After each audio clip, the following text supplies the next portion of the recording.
Boa noite, pessoal. Mais uma vez juntos aqui para os nossos 15 minutos. Um tempo para a gente meditar na palavra de Deus, um tempo para a gente deixar Deus trabalhar no nosso coração, falar conosco sobre verdades que estão registradas na palavra e que o Espírito quer com certeza trabalhar nas nossas vidas, quer moldar, quer mexer nas nossas vidas, quer transformar o nosso coração.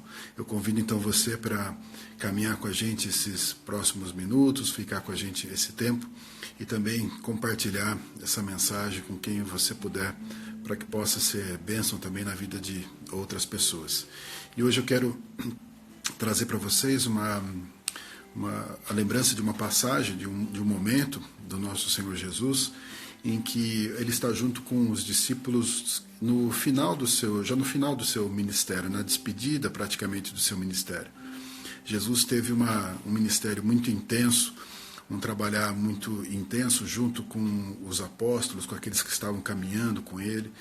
E conforme Jesus foi manifestando o favor de Deus, a graça de Deus, o mover de Deus, as pessoas foram sendo impactadas por esse amor, por essa verdade, pela mensagem do reino, e foram se apegando, sem dúvida, ao Senhor Jesus. E foram criando uma expectativa de tudo aquilo que ele ainda teria para fazer, aquilo que ele iria concluir, porque claramente Jesus tinha encaminhado o seu ministério, e até mesmo existia uma oposição dos religiosos, uma oposição até mesmo dos romanos, e havia então um crescente do ministério de Jesus.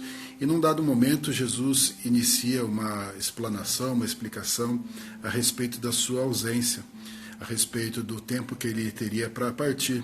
Afinal, depois de alguns anos, Jesus então iria se entregar ali na cruz do Calvário. E imagina então o sentimento daquelas pessoas que estavam caminhando com ele, tinham uma expectativa de vitória. E nem sempre nós conseguimos olhar para a morte, imaginar que a morte é uma vitória, e Jesus ia enfrentar a morte, Jesus passaria pela morte, Jesus seria traído e seria julgado e seria entregue na cruz e morreria ali na cruz, então uma morte dura. Ele passaria por isso e ele prepara então os discípulos para isso. E uma das verdades que Jesus traz então é a respeito do trabalhar de Deus depois do momento que ele estava com os discípulos. E ele, nessa despedida, então, ele traz essa verdade. Nesse discurso que está registrado lá em João, no capítulo 14, ele fala um pouco sobre isso, um pouco sobre as coisas que estariam por vir. E ele fala, olha, se vocês realmente me amam, se vocês estão comigo, então permaneçam na minha palavra, continue na minha palavra, continue nos meus mandamentos, continue nas minhas instruções. Afinal, Jesus estava trazendo coisas novas que precisariam se solidificar na vida daqueles homens.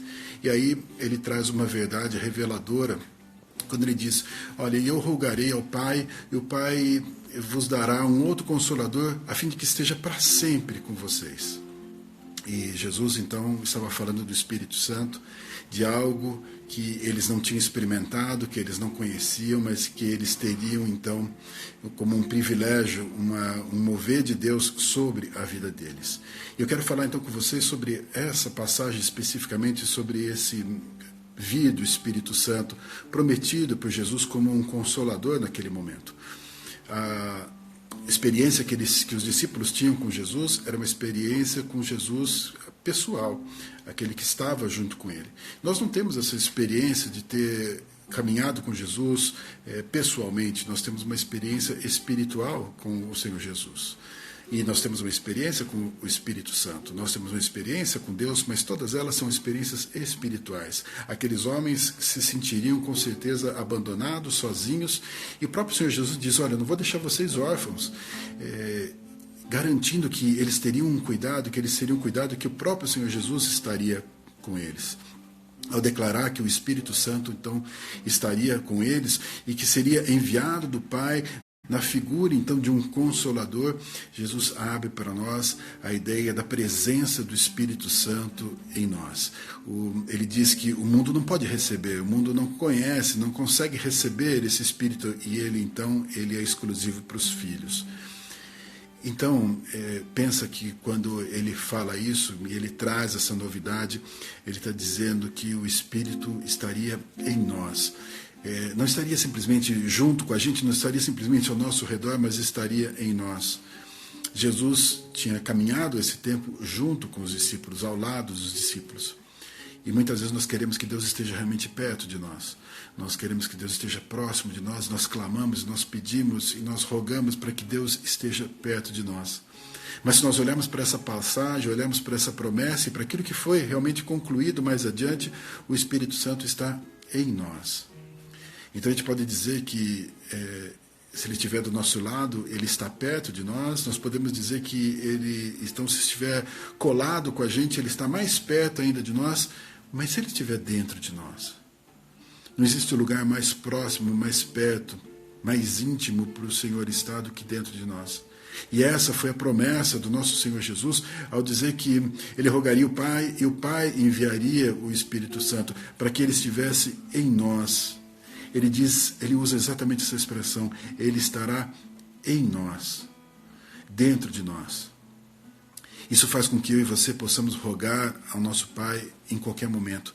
Se existe algo que de alguma forma tenta fazer uma separação entre nós e Deus, é algo que se opõe dentro do nosso coração. O nosso Deus, ele está dentro de nós, ele habita em nós. É a forma que eu tenho, então, de conversar com Deus, de falar com Deus com liberdade e acessar Deus com liberdade, porque Ele estará continuamente. Aonde eu estiver, eu entendo que a gente carrega essa responsabilidade de levar o Espírito Santo, mas nós carregamos o privilégio de poder falar com Deus em qualquer lugar, em qualquer momento, porque Ele está dentro de nós. A presença do Espírito Santo em nós, então, na figura, como diz o nosso Senhor Jesus, de um Consolador, falava muito com aqueles discípulos que sentiriam, então, a ausência do Senhor Jesus. Sentiriam a ausência do Mestre, a ausência daqueles que tinha caminhado com eles até aquele momento, mas o Consolador traria, então, para eles um consolo. E para nós, ainda que a gente não tenha vivido esse tempo com o Senhor Jesus, não tenhamos caminhado com Ele pessoalmente, nós também recebemos um Consolador que fala conosco a respeito das coisas vindouras. Esse Consolador, então, em outro momento apresentado como um selo, em outro momento apresentado como penhor, o Espírito Santo que está dentro de nós é uma garantia para nós, é uma segurança, é uma certeza, é uma convicção de que o nosso Senhor Jesus cumpriu uma obra, cumpriu um projeto e que Ele voltará para buscar a igreja. Ele voltará para nos buscar, Ele voltará para que eu e você estejamos com Ele eternamente. Nós estamos no meio de um processo, nós estamos no meio de uma caminhada, no meio de uma história. Nós somos a igreja do Senhor, o corpo de Cristo, e vivemos no meio dessa história na presença do Espírito Santo. Para nós, muito claro, para nós, verdadeiro, para nós, esperançoso, para nós, o Consolador, mas, como disse o Senhor Jesus, o mundo não recebe. O mundo não consegue entender, o mundo não consegue enxergar. Portanto, para nós, a explicação do Espírito Santo em nós é algo que nós sentimos. É algo que está dentro do nosso coração. É algo que testifica conosco. É algo que efetivamente nos consola. A palavra de Deus fala que esse Espírito dentro de nós, que é o próprio Deus dentro de nós, Ele sabe exatamente aquilo que nós estamos sentindo, Ele sabe exatamente as nossas aflições, as nossas dores, as nossas dificuldades, ao ponto de até mesmo interceder por nós, nos momentos em que nós não sabemos sequer como orar. A presença do Consolador em nós, a presença do Espírito Santo é algo para nós sentirmos e deixarmos prevalecer em nós. A figura, então, desse Deus que habita dentro de nós, Ele não é, como nós já falamos, já anunciamos, Ele nos revela a palavra, Ele nos ensina, Ele nos instrui, Ele mostra para nós o caminho, mas hoje eu quero lembrar você que Ele é o Consolador. Lembrar você que Ele traz um refrigério. Lembrar você que Ele traz esperança. Lembrar você que Ele fala sobre o caminho correto que nós já estamos trilhando. Ele fala que as palavras do Senhor Jesus vão se cumprir. Que as promessas do Senhor vão se cumprir. Então que você olhe, que você recorra a esse Espírito que está aí dentro de você. E deixa Ele consolar você. Deixa Ele fortalecer. Deixa Ele encher você de esperança, porque você nunca mais estará sozinho. Você nunca mais ficará sozinho. Mesmo que você fisicamente não tenha a presença de outras pessoas ao seu lado, o próprio Deus está aí. Ele não vai desamparar você. Ele não vai deixar você sozinho jamais. Ele não vai deixar de consolar você e trazer as respostas que você precisa. Deixa Ele fazer então essa obra no seu coração. Como diz o Senhor Jesus, Consolador, deixa Ele consolar o seu coração. Deixa Ele fortalecer você. Deixa Ele encher você de esperança. Que esse poder do Espírito Santo transborde em você e traga a paz do Senhor para você. Em nome de Jesus. Amém? Quero orar por você, orar pela sua família e pela sua casa nesse momento. Pai eterno, te louvamos pela presença do Teu Espírito em nós, por esse Consolador, que, como disse o nosso Senhor Jesus, foi enviado por Ti, ó Pai. Te louvamos por essa providência que faz com que a gente não esteja só em momento nenhum. Nós estamos aqui aguardando um tempo, onde vai se cumprir um projeto, um plano do Senhor. Nós nos alegramos, ó Deus, de poder ser tocados e fortalecidos pelo Senhor dessa forma. Esse Espírito está dentro de nós. Ele continua, Ele permanece dentro de nós. Portanto, nós queremos, em especial nessa noite, deixar Ele tomar conta, deixar Ele falar, deixar Ele prevalecer, deixar Ele consolar os nossos corações. A nossa esperança está em Ti. A nossa força está no Senhor.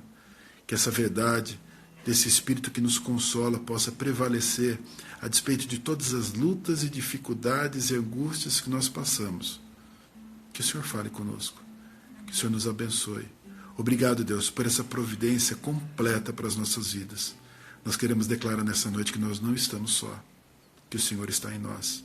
E o Senhor permanece em nós eternamente. Em nome de Jesus que nós oramos. Abençoa, Pai, a casa dos Teus filhos, a família deles, a história deles, em nome de Jesus. Amém? Que Deus abençoe grandemente sua vida, em nome de Jesus.